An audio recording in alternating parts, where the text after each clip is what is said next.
We're going to start to move from just this notion of a series to notion of a continuous signal, and we're going to talk about something that will allow us to know how much power of any given frequency there is in an image. That is, we want to transform our image from just something that's or our signal that's something a function of time or just of space to know what it is in terms of its frequency. And that transform is called what? It's called the Fourier transform.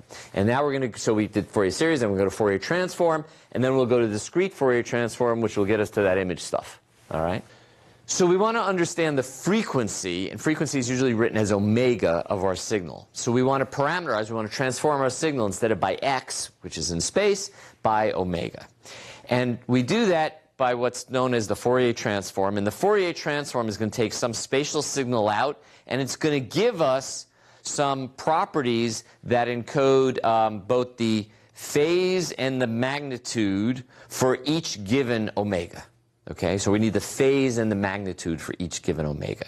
Specifically for every omega from 0 to infinity, and by the way, it's actually from minus infinity to infinity. The idea is that f of omega holds the amplitude and the phase, all right, of the corresponding sinusoid. So this f has to have the amplitude and phase. How can f, a single thing, hold both amplitude and phase? Notice I didn't say a single number. Because remember, f of x is just the value of f, right? So it's a number. F of omega is going to be amplitude and phase. How do we do that? Well, f is actually, the capital F is actually a complex number. Now, hopefully you remember something about your complex numbers. If not, I'm going to give you a really, really brief review. Okay? So basically, f of omega is made up of two parts, a real part and then what's referred to as an imaginary part. Okay, so remember a plus bi? Okay, well in this case it's the real part of omega plus the imaginary part. And you may remember that the magnitude of a complex number is just the square root of the sum of the two elements. Normally it was square root a squared plus b squared, so here it's the square root of the r squared plus the I squared. And r is for real and I is for imaginary. And the phase, the relationship between these, is going to be written this way. Okay? It's the arctangent of the imaginary plus the real. And the thing that's missing here is the idea that the real part is going to be due to the even function, and the odd part is going to be, and the imaginary part is due to the odd. And all that means, if I have a function here, this is my cosine function, all right, and that's even with respect to the origin. That is, it's symmetric about respect to the origin. The sinusoid, and I'm going to screw this up, right? Yeah, because it has to come here, and then be there, and then, so it has to be 0. There we are. That's my sinusoid, because it has to come down to 0 when that thing is high. All right. It is odd. That is, sine of negative x is minus sine of x, whereas cosine of negative x is equal to the cosine of x. So the bottom line is that this part, is the real part is going to be the cosine part, and the odd and the imaginary part will be the sine part. When we do a Fourier transform, all we're doing is computing a basis set. And I'll show you what I mean by that. See this ugly, ugly integral here? Okay. What I've got is I've got the sine of one function and the sine of another, two different frequencies, a and b. Okay? And then I'm integrating this all the way from minus infinity to plus infinity. And I claim here that it equals 0 if a does not equal b. Now, why is that true? Any guesses? Well, let's just think about this intuitively, right? If I have some sinusoid, and now I've got to do one of a different frequency. That's easy. Boy, that's beautiful, huh? Essentially, at some point when this is positive and this is that same positive value, I'm going to try to find, hopefully there's some positive, I have to make one up. Yeah, let's pretend the red thing went down here like that a little bit, right? That when the red is same positive, the yellow was the negative of it. So the product of those two numbers and then sum together is going to cancel each other out. And that's sort of a hand-wavy way of saying that this entire integral is going to be 0 as long as a does not equal b. But you might ask, what happens when a does equal b? What happens when a does equal b? Let's start with assuming that they're in the same phase, exactly the same phase. Well, then it's just sine squared. Sine squared is positive. Sum that over infinity, what do you get? You get infinity. So if you have two sinusoids that are the same frequency, you'll get an infinite value unless they're perfectly pi over 2 out of phase, in which case it's going to be 0. In other words, sine times cosine go. But the bottom line is, the way of thinking about this is that if I integrate a function, if it's made up of a sinusoid that's different than omega, when I take the sine of omega and I do that full integral, I get nothing. But if it's equal to that sine, I would get infinity. And that's going to be written like this. So let's just do a simple example. Suppose I've got a simple function. F of x is cosine of 2 pi omega x. All right? Well, then, let's pick some frequency. We'll call it u here. Just keep things simple, right? If I take this integral, okay, that's going to be infinite if u is equal to that same omega. All right? And it's going to be 0 otherwise. So that looks like this. Okay, so we just have these two, remember impulses? We just have these two infinite spikes here, and that's referred to as an impulse that corresponds to the cosine. You see that they're positive this way, and that's because it's cosine. If it was sine, because sine of negative x is negative sine of x, that would look like it would be up here, and that would be down there. That's what the sine is. Okay, that's kept as the imaginary part. So we're just computing a basis set of saying how much of this sinusoid is in there. All right? And we can do that for all frequencies. But then you might ask, well, don't we also have to do it for all phases? Don't we also have to do it for all phases? She studied that one. Well, the short answer is no. One of the cool things is if I have cosine of omega x and I have sine of omega x, right? So one is 90 degrees or pi over 2 phase out of phase. I can make any phase by a linear combination of those. You can show that, it's just true, we can do a little demo. But basically, if I have a sinusoid of any phase, if you just tell me sort of what its integral is with respect to cosine and what its integral is with respect to sine, I can tell you what the phase of that sinusoid is. Doing this a little bit more formally, so we're going to represent our signal as an infinite weighted sum of an infinite number of sinusoids. So the Fourier transform, here it is in its beautiful glory in one dimension. Okay, f of u is the Fourier transform. We just take the infinite integral of the original function times e to the minus I 2 pi ux. And you might say, what? Where did that e to the minus I blah, blah, blah, come from? Where did that come from? Oh, she didn't fall into that trap. Well, again, remember from your probably calculus class somewhere, e to the ik is cosine k plus I sine k. That's why this is the even part and that's the odd part. This is where I is square root of minus 1. By the way, if there are any electrical engineers out there, they have j as being the square root of minus 1. I don't know why, because mathematicians use I guess electrical engineers didn't like the mathematicians. We're going to use I.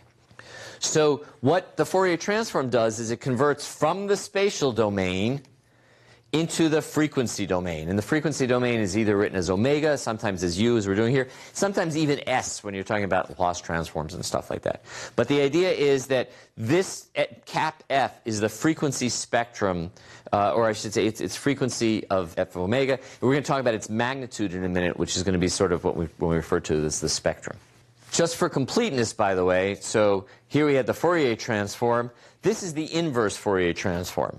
Unsurprisingly, if you tell me what all of the sinusoids are, if I sum them all up, okay, at some location x, and I sum up over all the sinusoids, I can recover the original signal. And that's called the inverse Fourier transform. So putting those equations we just saw sort of into some simple pictures, our frequency in general can be thought of going from minus infinity to infinity. And the real part is the cosine part and its impulses that look like this. The imaginary part is the odd part. That's the sine. Looks like that. And as we said before, typically we're only going to worry about the magnitude of the power. And so you just take the sum of the squares, square root of, and this would be the power. When I combine the real part and the imaginary part, to make power, I can then take a look at the power spectrum of different kinds of signals. So here's some, and I apologize for sort of the terrible picture. So here we have just a sinusoid, and our sinusoid just has power at those two peaks, right? Regardless of the phase, the sum of the squares, square root of, is going to give us those two peaks. And also, here we have that square wave, and you can see that the power falls off as frequency goes up. And that's what we showed before. And one of the interesting things also is if you take a signal out of some sort of typical natural image or typical natural signal, you take a whole bunch of them, you also tend to find these spectra falling off. And that just is a property of how images are formed by looking at things in terms of natural images. Let's just talk about a couple of limitations on this, which are going to get us to the Fourier series in just a minute. Okay? For this integral to exist, this Fourier transform, we don't actually want infinites, right? Because that's not so good when we try to like write down infinity. It just goes a really long time. All right. One thing we could say is that this whole thing is integrable, okay, if the original function itself is integrable. That is, if I take the function, I actually take its absolute value. If I sum it up from minus infinity to infinity, it can't explode. It has to be limited to a value. So you might ask, but wait a minute, I thought we had infinite repeating series. I thought we had infinite repeating series. We did when we were talking about Fourier series. We're now talking about the Fourier transform, where we're trying to keep things bounded. So the idea is that these integrals have to exist. It's based on the same principle, but it's this idea. So in Fourier series, we talked about repeating functions. In Fourier transform, we're talking about integrable functions. All right. In a minute, when we have a fixed length function, it'll be clear. In fact, let's get to that right now. You see, it says so. Obviously, if there was a bound of width t, right, so if all my entire function fell within t, then obviously I could just integrate from sort of negative t over 2 to plus t over 2, right? That would be the entire integral. And that's going to lead us, at least in my twisted mind, to this notion of the discrete Fourier transform. The discrete Fourier transform is what we have to do when we want to start doing things in computers, because after all, we don't have continuous signals, we only have discrete values. So the discrete Fourier transform is written as this. Now we say f of k, where k in this case would be the discrete frequency, all right? And what we're going to do is we're going to sum over all the pixels, so we're having x going from, or signal in 1D in this case, from 0 through n minus 1 if I have a total of n of them. So there's this 1 over n out here. And now we have this e to the minus I, and you see how it's k over n? Because basically, instead of now thinking of frequency as how quickly it wiggles in terms of time, it's sort of how quickly you wiggle over the entire length of the image. So k is written as it's the number of cycles per period of the signal, or per period of the image, right? Cycles per image. This only makes sense essentially from 0 up to n over 2. Why only n over 2? Well, think about how quickly a sinusoid could possibly wiggle in a image that has n pixels, right? Well, it would go white all the way to black, all the way to white, all the way to black, all the way. So that would be a period of 2. So the frequency, the number of cycles, would be n over 2. So basically, k can only go from minus n over 2 to plus n over 2, because that's the highest frequency you can have in a discrete image. I've been showing you this in one dimension. It extends pretty simply in 2 dimensions. And here are the 2-dimensional forms, okay? So this f of u, this is just when I've got a continuous 2-dimensional function. Here we have f of xy. Well, when we do it in discrete land, f of xy is now going to be at discrete points. And then we have f of kx, ky. Those are the 2 different frequencies. The discrete frequency in x, the discrete frequency in y. And by the way, this works in the middle. If you put the origin of k in the middle, you want to put the 0 in the middle, so from minus k, n over 2 to plus n over 2. Let's take a look at applying this 2-dimensional discrete Fourier transform to images. So remember, we talked about that we're going to have these bases that have horizontal, vertical components and can be combined. What does that look like when we apply these things to images? So let's take a look at some very simple examples. All right, so here I have a sinusoid, and it's at some particular frequency, and it's only made up of vertical stripes. What is the spectrum, the power spectrum of its Fourier transform look like? Well, it looks just like this, and it's a little hard for you to see, but there are 2 bright dots there. The origin is here in the middle, and there's a dot to the left and a dot to the right. Okay, those are my spikes for the frequency of this particular sinusoid. So this picture, you see, has only horizontal stripes, and it varies more quickly. So these dots are now spaced vertically for a sinusoid that goes in this direction, and they're further out because the frequency component is higher. If I have a sinusoid in an oriented direction, same deal again. It's a little hard to see. We've got these dots that are spread in that direction.